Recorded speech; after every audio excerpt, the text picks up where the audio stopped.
then xi and ei will be uncorrelated. If there is something which is not pure chance, but there is something which you have missed out and which is being captured in ei but is actually correlated with xi, then it's a different matter. But as long as ei is a pure chance outcome, xi and ei will be uncorrelated. So this part will also be 0. Right? Okay? So what do I have? I have covariance yi xi is beta variance xi. Or what will beta be then?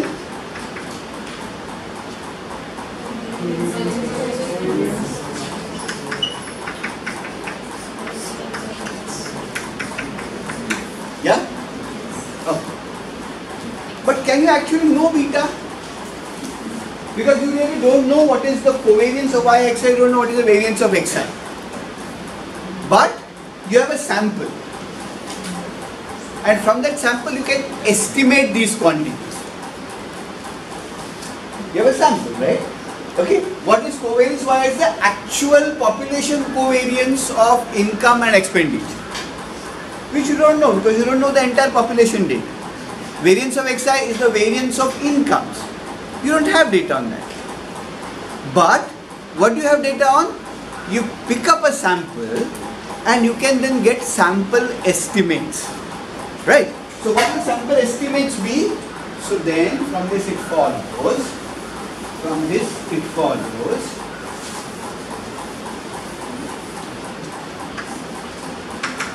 that beta now is summation xi minus x bar upon n, the whole divided by summation. Yeah, I can cancel this n out and this n out, right? So what I get is summation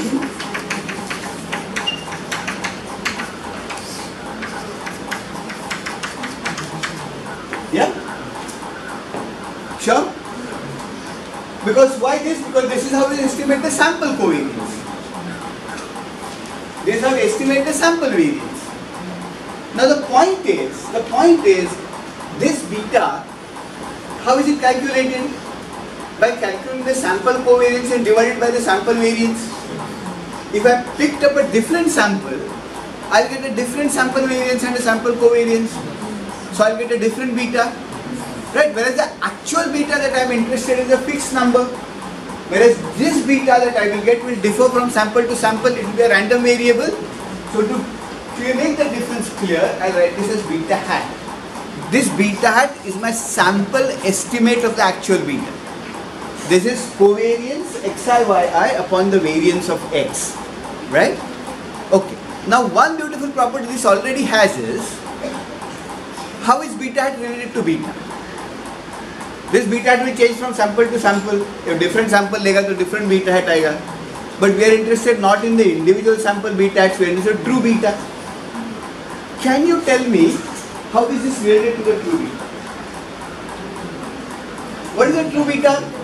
Covariance yi xi upon variance xi. Right?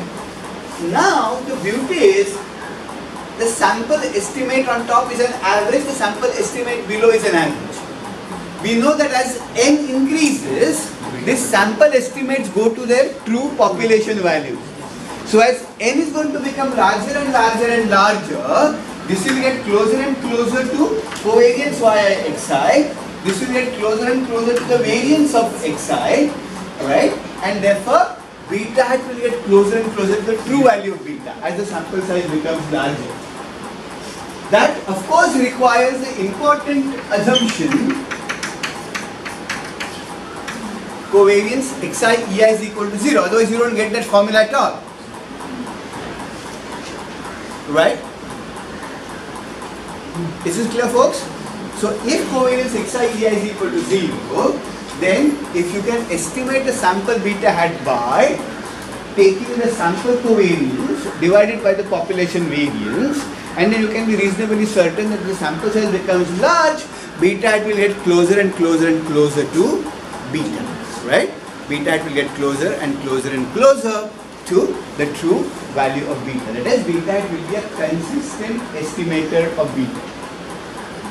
Right? You can, in general, from what we have done so far, we can actually prove that beta is a limit.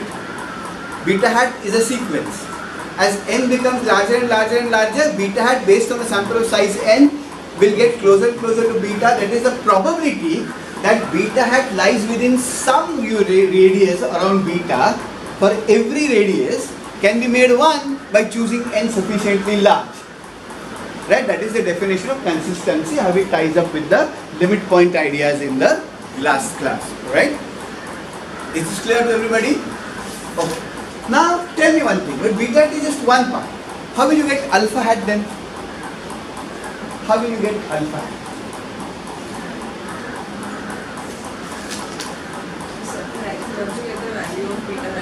तो beta hat मिल गया हमको ना. अभी alpha hat का estimate, alpha का estimate कैसा निकालेंगे? How will you get it? That's a constant, but you need an estimate, no? So think statistically and tell me how you will get this. He's right. Subtract something. Subtract what?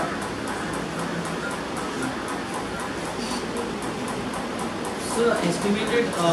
So we know x is, when given x is equal to xi, we can find out the mean of y. So from that, if we subtract beta hat, we get alpha. Subtract the beta hat, we get alpha. Listen.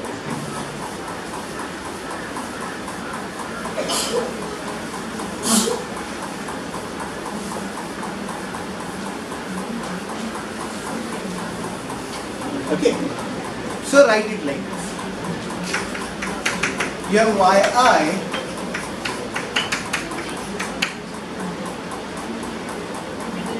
yi alpha plus beta xi plus e. Okay. So you have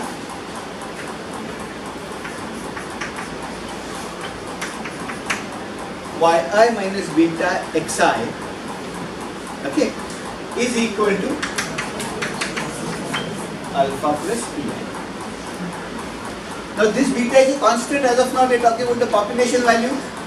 So if I write, if I take expectations throughout,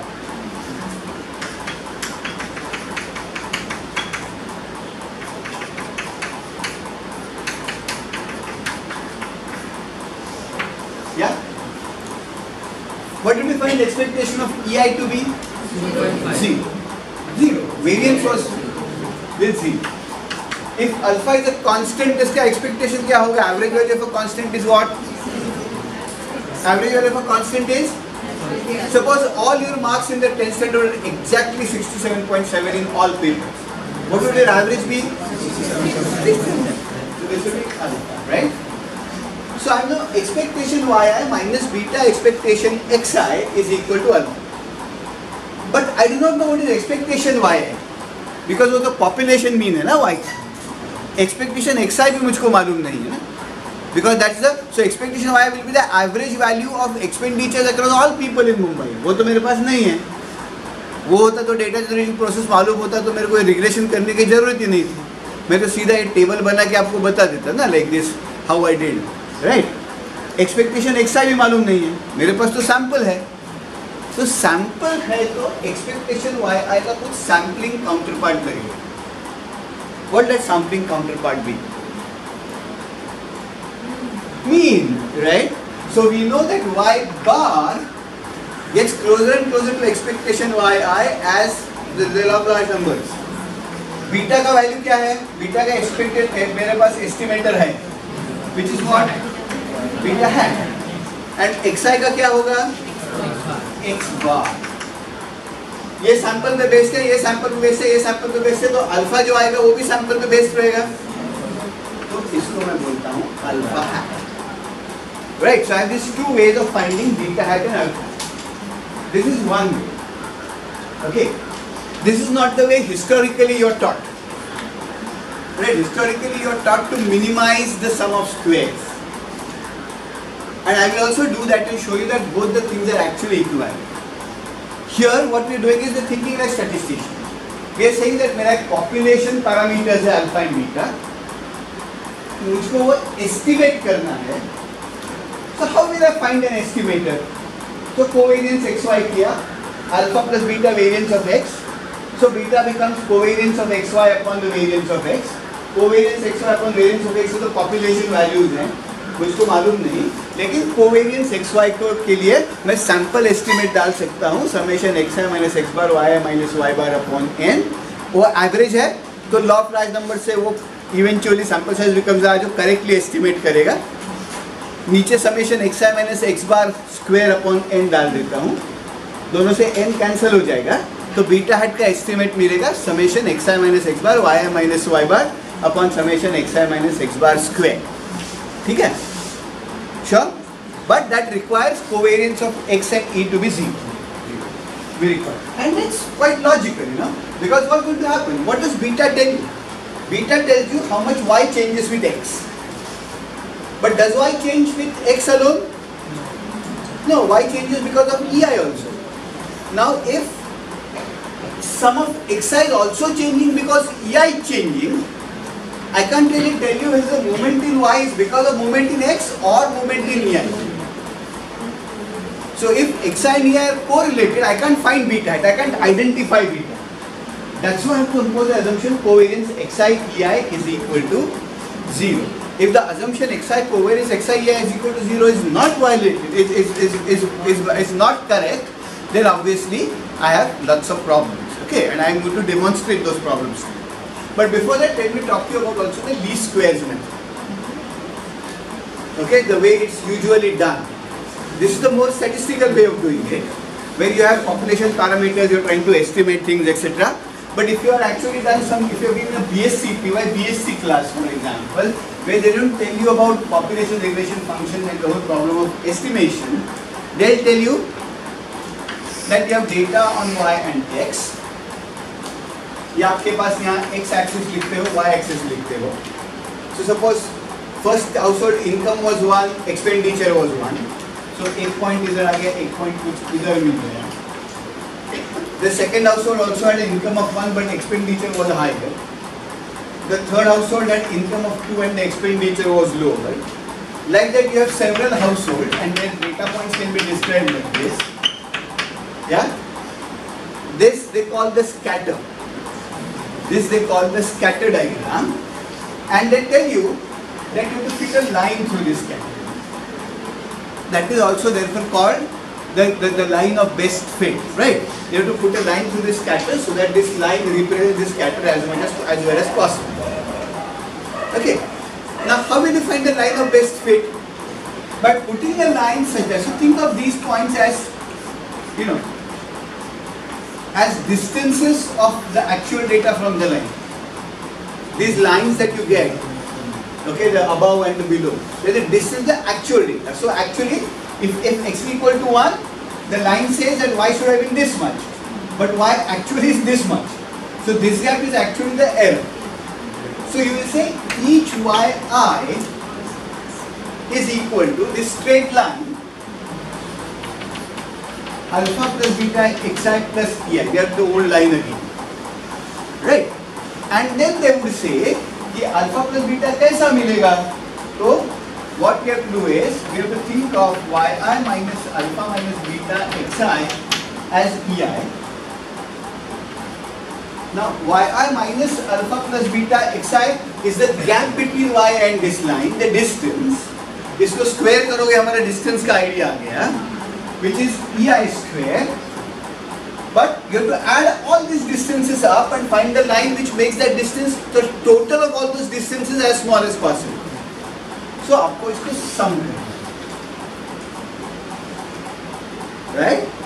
And you have to find alpha and beta, which would minimize this gap, right? Which would minimize this summation ei square.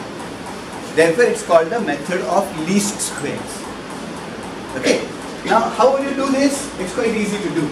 So the problem is, how many of you have done this second approach before? Anybody's in a little bit of econometrics in school and college, you must have done that, right? Summation yi minus alpha minus beta xi square is summation ei square, right? Okay. So you have, but they basically boil down to the same old story that we are doing. Summation alpha minus beta xi square is summation xi square. You have to find alphas and betas which would minimize this. कैसा करते हैं? Bridge course में सीखा था कुछ minimise the function, maximise the function,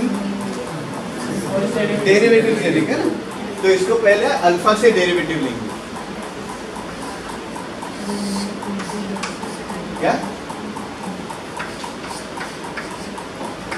क्या होता है? चेन रूल आएगा. That is, this 2 will come up in the front and minus 1 आएगा अंदर से ना. So this will be minus 2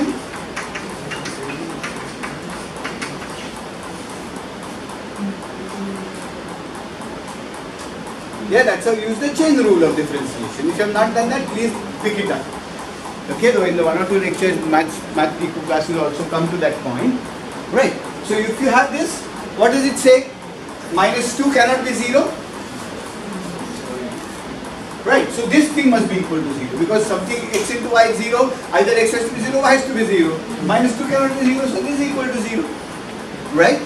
So if I open these brackets up, what do you get? If I open these brackets up, what do I get? Y is added, summed up. Alpha is added n times, what will you get? N into alpha. Beta is a constant.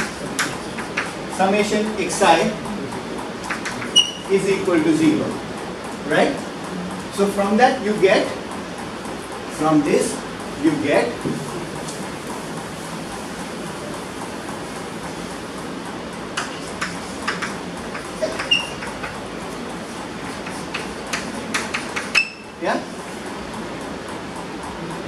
dividing throughout by alpha, dividing throughout by n, you get alpha. Yeah? But what is summation y upon n? Y bar minus beta x bar. वही formula again. Yeah? The same formula has come, but it has come through a more roundabout approach. Right? Similarly, beta hat का भी estimate में लाता हूँ.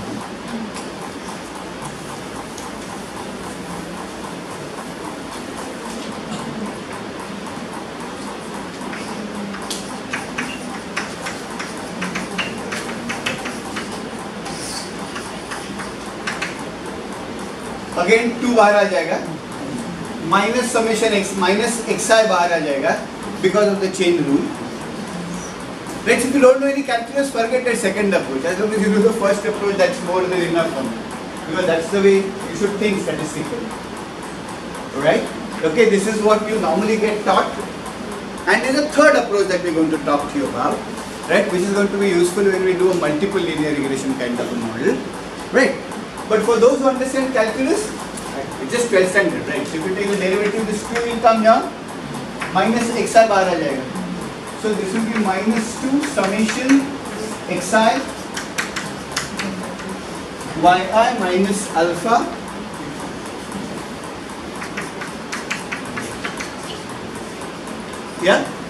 minus 2 cannot be 0. So this can be written as summation xi yi minus alpha summation xi minus beta summation xi square. Right? Okay? So what you get is, you get essentially 2 equations in 2 unknowns. One was alpha के लिए, one was beta के लिए, and if you solve them, you get the same equation, the same formula that we got earlier. Right? That is also called the method of least squares. Why? Because you are minimizing the sum of squares. You are minimizing summation ei squares. It's called the method of least squares, but you don't really have to do that. As long as you are happy to make the assumption that covariance xi ei is equal to 0, it's very easy to prove that, and the properties of that beta hat get proved very easily. Right? Sure? Okay. So you get this, right? Okay. Now, one point that I want to draw your attention to is, look at this equation carefully. There we made the assumption that summation xi ei is equal to, covariance xi ei is equal to 0, right? When we did the first model, the population regression function and the estimation, the first method, we use the assumption that covariance xi ei is equal to 0. Are we also making that assumption here? Are we also making the assumption here?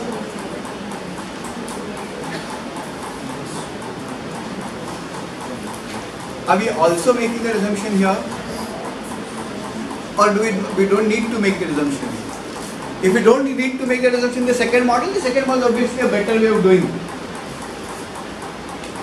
But are we also making the assumption here? Can you see from this equation? Can you say something from this equation? Is it necessary to assume in this also that covariance xi ei is equal to 0? Yeah? What is this? What is yi minus alpha minus beta xi? Ei. So what we are really saying here is summation xi ei is equal to 0. Right? Okay. Now what is, suppose now I want to find the covariance, so I am already imposing this condition. Covariance summation xi ei is equal to 0. Now let me try to find out the covariance between x and e. Okay. Covariance between x and e का क्या formula होगा? Summation xi minus x bar upon n, right? I'll forget n because only scales things up or down. What I'm interested in is the numerator. Numerator is 0, this quantity is 0. So let me understand the numerator. If I open this out, what do I get? I get xi ei minus e bar xi, right? Minus x bar ei minus plus. Now tell me one thing. What is e bar? The average of e.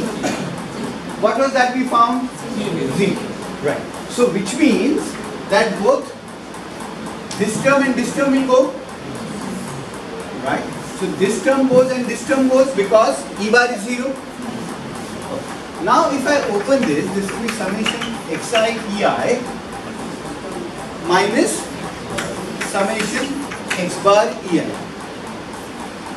Right?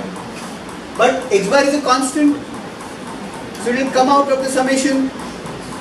Right? So this will be. Now if e bar is constant, what will be summation ei? If e bar is 0, what will be summation ei? 0. Because if something is, what is, ultimately you sum ei and divide by n, no? When can it be 0? Only if summation ei is 0. So which means that basically all that remains is xi ei. So summation xi ei is in fact the covariance between x and e. Summation xi ei. So what I am really doing is I am still imposing that condition.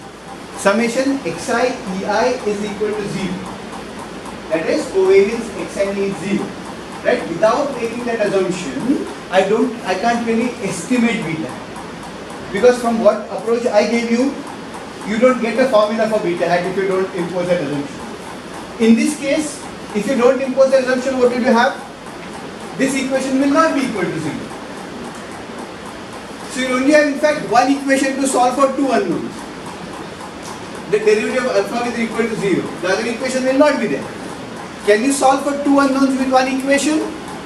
No. That one unknown remains unidentified.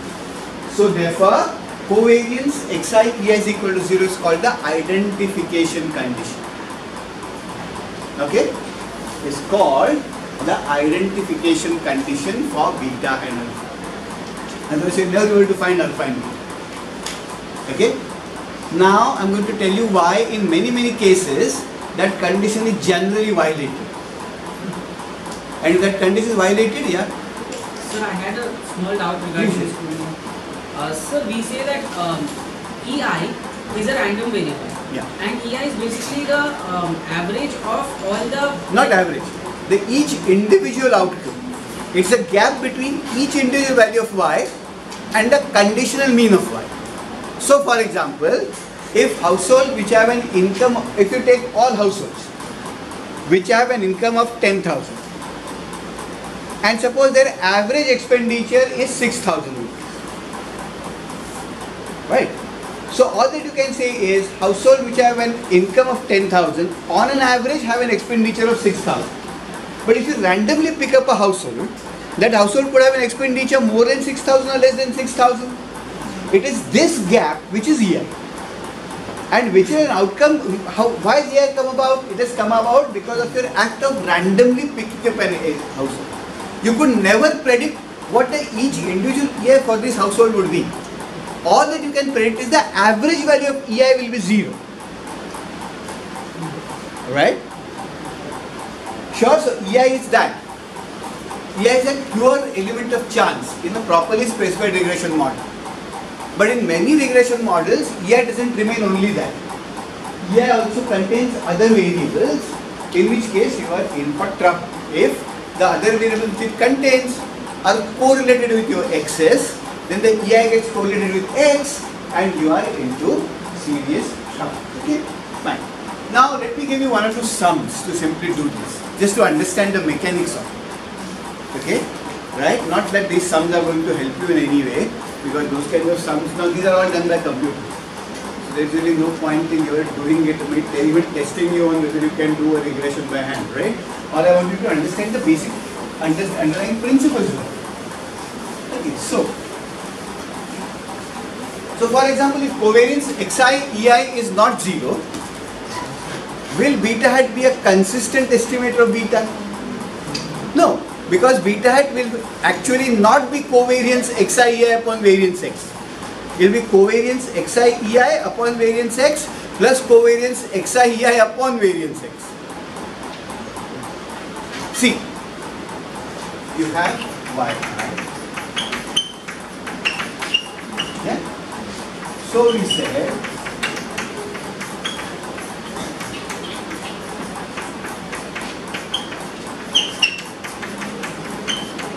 yeah.